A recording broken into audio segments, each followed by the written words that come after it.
Alles klar. Folgen Sie dem Wirt. Aber das Komische ist, wir wohnen direkt neben der Feuerwache. Wieder eine zu hacken.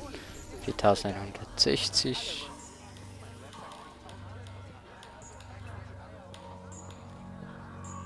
Was ist das für ein Laden hier? Meine Waffe.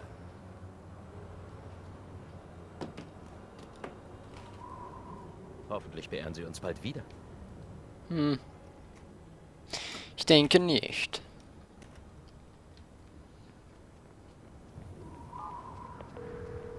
Wow. Tu mir einen Gefallen. Ich muss Poppy aus dem Laden rausholen. Ruf den Club an, gib dich als Crispins Assistentin aus. Sag, dass ich wünsche, dass mir Poppy bei der Auktion geliefert wird. Ja, okay.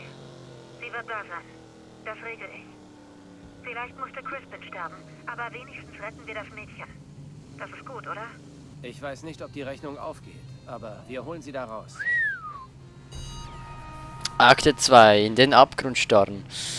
Mission beendet.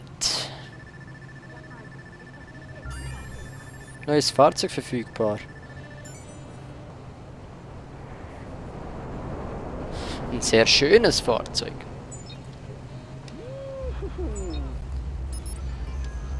Doppelte Staatsbürgerschaft, Grundwert 5100. Gehackt, wo ist unser nächstes Ziel? Aha. Naja. Wo das ist und was hier stattfindet, das werden wir dann in der nächsten Folge sehen. Vielen Dank, dass ihr zugesehen habt. Wir sehen uns dann wieder. Ich weiß nicht, ob wir jetzt den Wagen verlieren. Ich denke wahrscheinlich schon. Ich fahr mal schnell zum nächsten Versteck da vorne. Wow, der geht ja ab.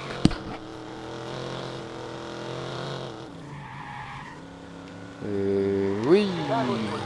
Weiterhin den Rächer Aiden Pierce. Die Bürgerpolizei Pierce zu. Mit so viel öffentlicher Unterstützung haben die Polizeibeamten Schwierigkeiten, Hier müsste es irgendwas zu seinem sein. Aufenthalt zu bekommen.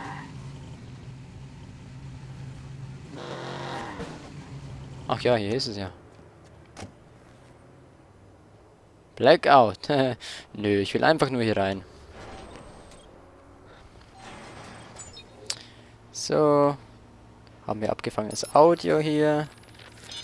Und ein Bett zum Schlafen. Bis 10 Uhr morgens. Gute Nacht und bis zum nächsten Mal bei Watch Dogs. Vielen Dank, dass ihr zugesehen habt. Tschüss.